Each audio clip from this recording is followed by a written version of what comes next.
जी, अस्सलाम वालेकुम।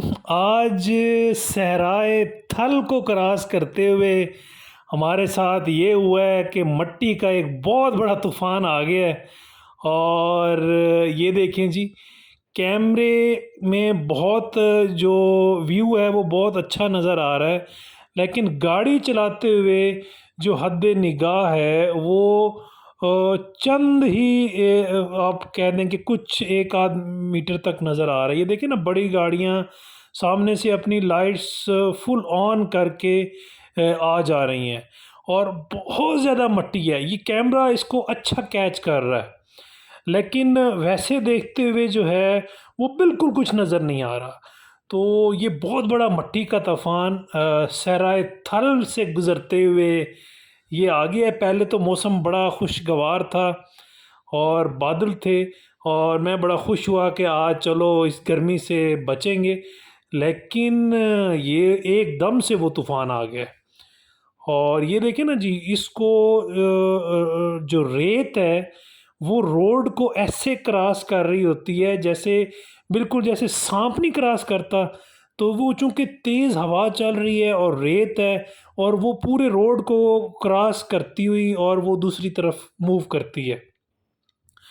ऐसी कंडीशन में आपको जो गाड़ी की स्पीड है वो बड़ी स्लो हो जाती है। मैं कोई 30 40 50 किलोमीटर पर आवर के ऊपर गाड़ी चला रहा हूँ। और ये देखिए ना, आपको रेत नज़र आ रही होगी क्रॉस करती हुई। तो बहुत मट्टी का तूफ़ान, एक दफ़ा कई साल पहले भी मैं इस मट्टी के तूफ़ान में फंस गया था।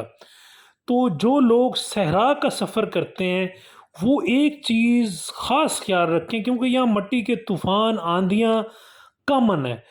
तो आपने गाड़ी का जो वाइपर है उसको नहीं चलाना, और अगर उसको वाइपर चलाना भी है तो उसके जो पानी का स्प्रे है वो फ्रंट स्क्रीन पे तो किसी सूरत नहीं करना।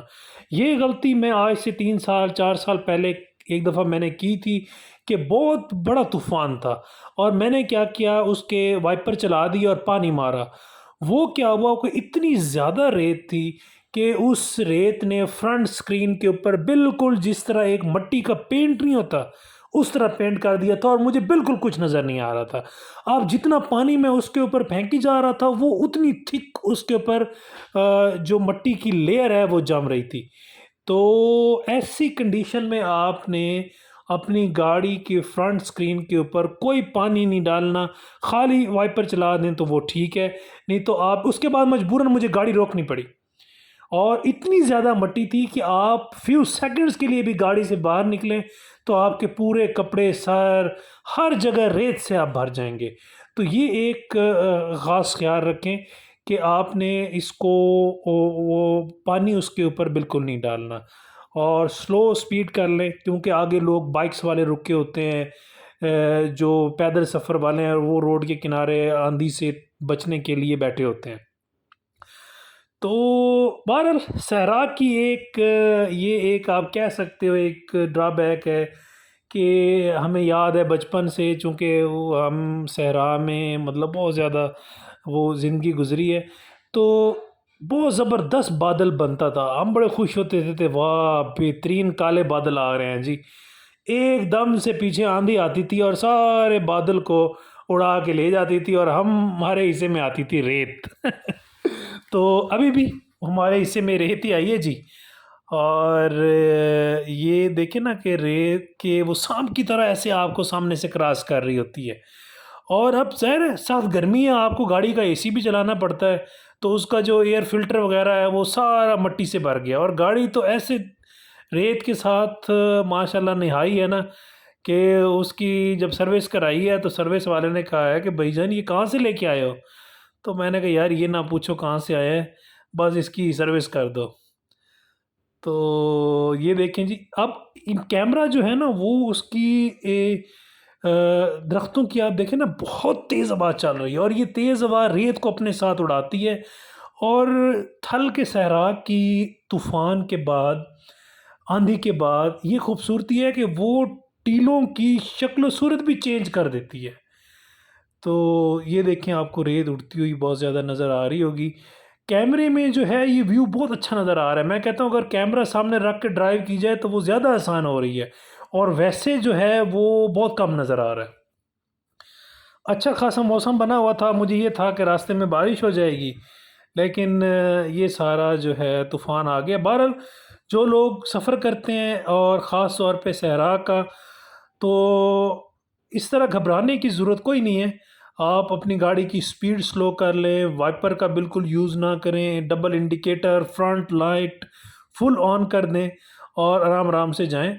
तो अब मैं ज़ाहिर है बच्चों के साथ, लेकिन ये पुरअमन एरिया है। यहाँ अगर आपकी गाड़ी ख़राब हो जाए, कोई आपको वैसे रुकना पड़ जाए, बाद औक़ात नज़र नहीं आता, तो मुझे थोड़ी देर के लिए रुकना भी पड़ा, तो वो कोई परेशानी वाली बात नहीं। ये सारा सहराए थल जो है, ये पुरअमन है। यहाँ ऐसी-वैसी कोई वारदात हमने कोई बहुत बड़ी सुनी नहीं कि वो किसी मुसाफ़िर के साथ हुई हो। तो बहरहाल ये हमारे साथ जी आज एक ट्रेडिक हुई है, एक एडवेंचर आप कह दें, एडवेंचर ही है। थोड़ा-सा रोड टूटा हुआ है, यहाँ मैं स्लो हो गया हूँ। बहरहाल ये थल की अपनी खूबसूरती है जी, हर जगह की अपनी-अपनी खूबसूरती है। जिस तरह सर्दियों में धुंध पड़ जाती है और उसमें भी आपको जो आपकी गाड़ी में हद्दे निगाह है वो कम हो जाती है, तो ये भी एक डिफरेंट किस्म का एडवेंचर है। अच्छा अब ये देखें, रोड के ऊपर रेत काफ़ी सारा उसने रोड को कवर किया हुआ है, तो ये आंधी के बाद फिर उनको जो रोड जो है वो भी क्लियर करना पड़ता है, क्योंकि बहुत ज़्यादा रेत जो है वो ऊपर आ जाती है। बहुत सारे रास्ते में हमने बाइक वाले जो सफ़र कर रहे थे वो बेचारे किसी बहुत बड़े टीले के उसकी आड़ लेके उसके साइड पे खड़े हुए थे, क्योंकि यहाँ आप बाइक के ऊपर तो सोच ही नहीं सकते ना कि इतनी बड़ी आंधी में, तूफान में आप चलाओगे, हवा बहुत तेज़ और रेत आपको पड़ रही होती है। और मैं जब गाड़ी का ना ऐसे थोड़ा सा उसका उसका स्टेयरिंग छोड़ता था, तो वो जिस साइड पे हवा चल रही थी ना उस तरफ गाड़ी थोड़ी मुड़ती थी। अब मैं परेशान हो गया कि यार शायद इसकी जो है अलाइनमेंट तो नहीं ख़राब हो गई, तो बिल्कुल नई गाड़ी है, तो ये क्या हुआ है? तो वो मैंने इसको ना 8-10 दफ़ा चेक किया, तो वो एक ही तरफ मुड़ती थी। तो फिर मेरे माइंड में आया कि हो सकता है ये जो इतनी तेज़ हवा चल रही है शायद इस वजह से हो। तो फिर मैंने दोबारा उसको ट्राई नहीं किया, लेकिन वो जब आगे मोटरवे पे मैं गया और वो मैंने चेक किया, तो वो गाड़ी की अलाइनमेंट बिल्कुल ठीक थी। जस्ट इश्यू जो था वो तेज़ हवा की वजह से था। तो बहुत तेज़ हवा होती है, और जो लोग सहरा के रहने वाले हैं उनके लिए तो ये नॉर्मल चीज़ है, और जो लोग जिन्होंने सहरा शायद ज़िंदगी में कभी देखा ही नहीं, उनके लिए ये एक नई चीज़ है। तो बहरहाल आई होप आपको ये हमारा एडवेंचर जो है पसंद आया होगा। अब जो है वो थोड़ी-सी जो आंधी है वो पहले की निस्बत कुछ कम हुई है, कुछ कम, लेकिन ऐज़ इट इज़ है। तो हमारे चैनल को सब्सक्राइब करना ना भूलिएगा।